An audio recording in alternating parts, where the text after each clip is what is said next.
What's going on, everybody? Welcome back to GmiasWorld Podcast, and we're going to be taking a look at Week 4 of the 2019 NFL season. Now, usually I do try to get the Thursday games put out, by themselves, but this weekend I had a crazy weekend. We were in LA, so it didn't work out, but we're going to put everything up to the Sunday games right now and run through it. I know most of you guys that follow me on Twitter at GmiasWorld, you saw the way the game started off. Aaron Rodgers looked unbelievable. He was able to throw that nice, sweet, deep ball, and then everybody realized that the Packers have no run D.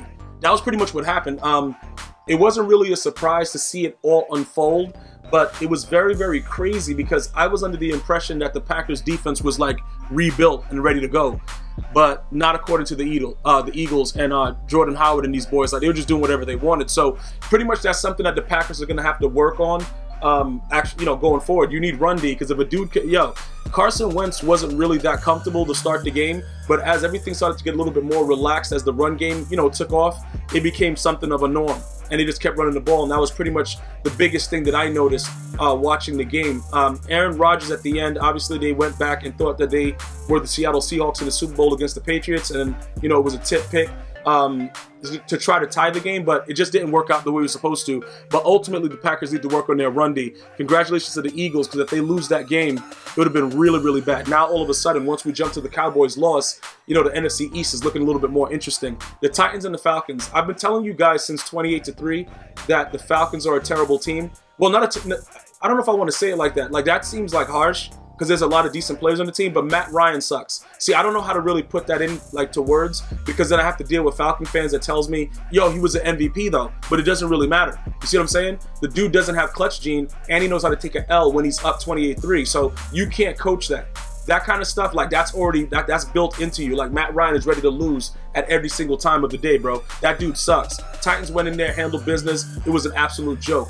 Browns and the Ravens. I told you guys not to give up on the Browns, and there was a lot of stuff with Baker Mayfield, Rex Ryan. There's a lot of talk going on, AB and all that stuff. But the Browns are a very, very talented team, and Nick Chubb is a very talented running back, and everybody was able to see that on full display.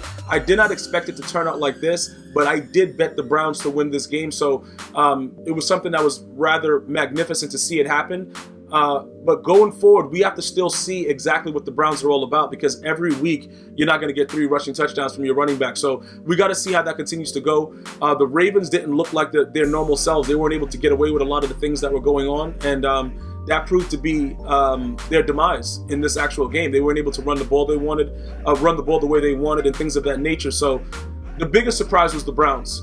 So shout out to the Browns fans that's been holding it down, but we still have to see what the Browns are really all about. Patriots and the Bills. All I can do is commend the Bills for keeping this game close.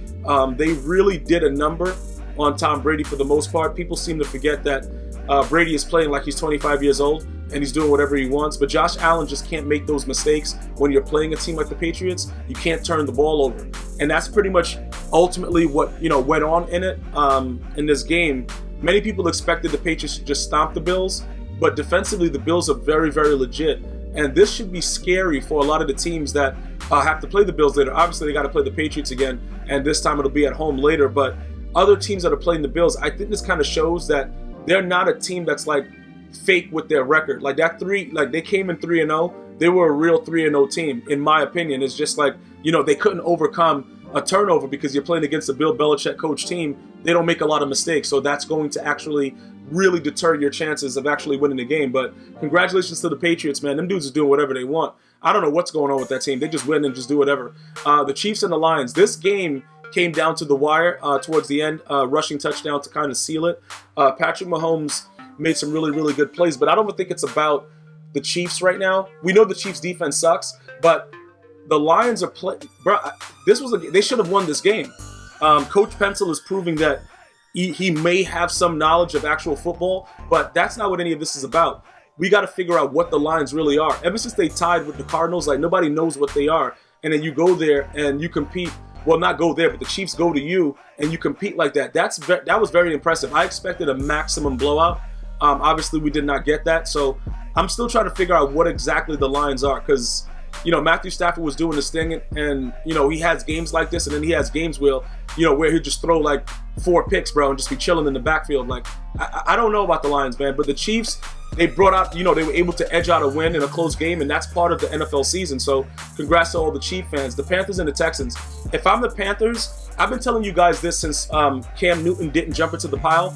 If I'm in that huddle or I'm around Cam Newton, I can't respect him after that Super Bowl debacle, because I don't care if, it's like craziness going on in there, bro. I don't care if it's like Charlie Sheen's blood in that pile. You got to jump in there to try to get the ball, because your teammates are, anybody that's played team sports understand that. Myself, I've played a lot of team sports, collegiate. You get to that point where your teammates look at you to try to find out, like, you're the shining light. If you're scared to jump into a pile, I don't see how anyone can ever forgive that. And I think that, with Kyle Allen out there, bro, like, I think the team is looking at it like, we could do stuff. Like, we don't need Cam Newton. Because I bet the Texans this game. You know what I'm saying? But just looking at the way, McCaffrey's doing this thing, it's a very, very interesting scenario that's going on. But for me, I would not extend Cam Newton. And I know you guys going to still rage at me, whatever. I've been saying it since the Super Bowl. You go back to the podcast, because it's very, very easy to understand. Once you lose your teammates because they don't believe you're willing to sacrifice with them, it's never going to be the same. Deshaun Watson and everything like that, he was out practicing after the game and trying to figure out what was going on. Bro, you got taken care of accordingly. That's what happened. They're going to have to figure out some stuff about some O-line protection and other things with the Texans, but very, very tough loss. I wasn't expecting that with the Texans. Raiders and the Colts. Very impressive for the Raiders to go to the Colts and take care of business, bro. I was very, very shocked. I didn't even know what was going on. You know what I'm saying? This dude, Josh Jacobs, I don't know what they're doing. Maybe, John Gruden is not as stupid as we thought he was. Well, yes, he is, but maybe not as, because Josh Jacobs is looking pretty good out there. He had some receivers out there balling. David Carr looked good. Like, I got to see what's going on, man. I don't know.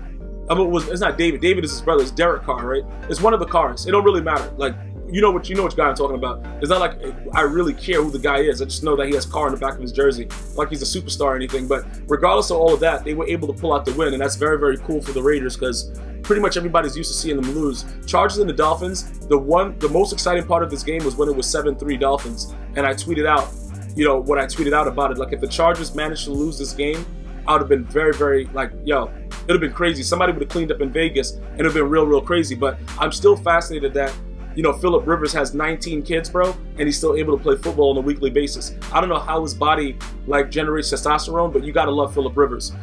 Great stuff by them. Everybody knows the Dolphins suck. There's no real reason to go into that. Redskins and the Giants. Bro, what's up? Bro, Daniel Jones drafted high. You know what I'm saying? What's going on? They went out there, dominated, but they didn't go out there. The Redskins came to them, but the Redskins are a very, very terrible team. I'm looking at these teams week to week, and I'm like, what's going on? Like, the Redskins, hold up, they really, why isn't Dwayne Haskins playing? Like, you really got a guy, Case Keenum, out there, though? That dude sucks.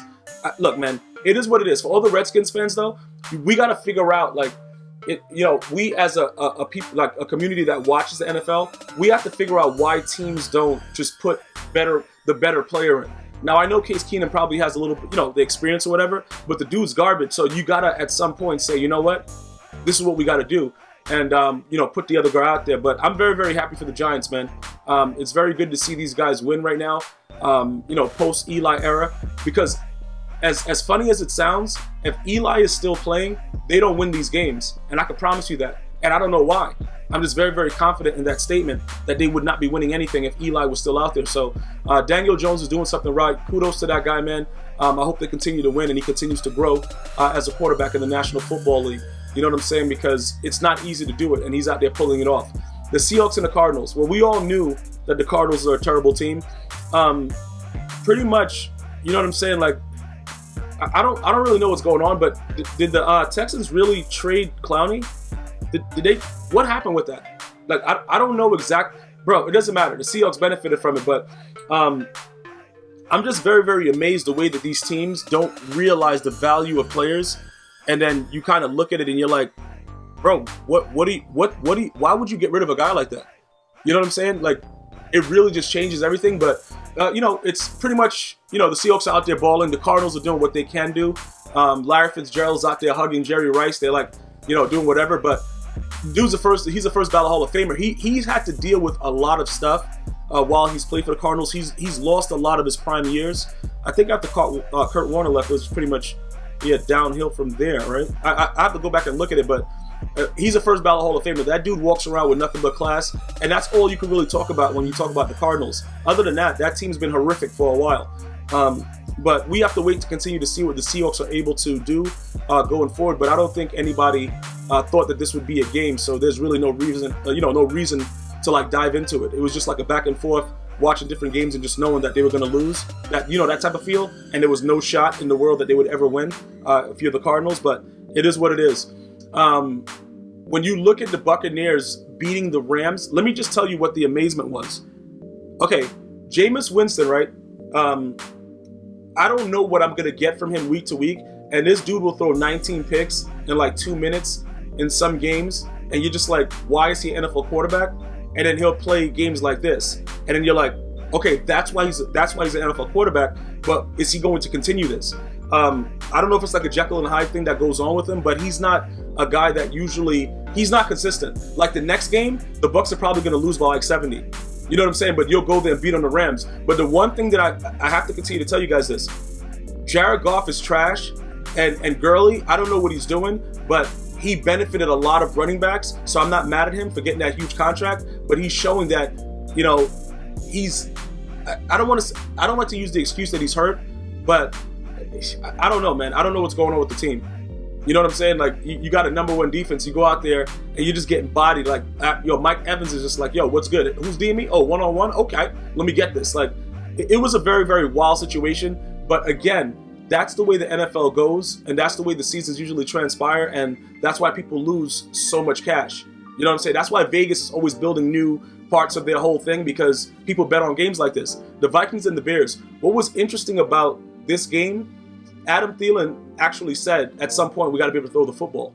Like, he literally said that with Kirk Cousins right next to him. Like, now, well, Kirk Cousins wasn't next to him, but we all know Kirk Cousins is garbage. And he's the reason that a lot of people get guaranteed money as well. So he sacrificed a lot of the owner's pockets to help other quarterbacks. So I'm not mad at Kirk Cousins, but that dude sucks. Bears came out, dominated. We got to see what happens with Trubisky. Dude got hurt, but the Bears defense is so stout, like I've been telling you, that's going to keep them in games regardless. They just need any quarterback that can be able to just, get them like 1 or 2 touchdowns. They remind me a lot about the Ravens, bro.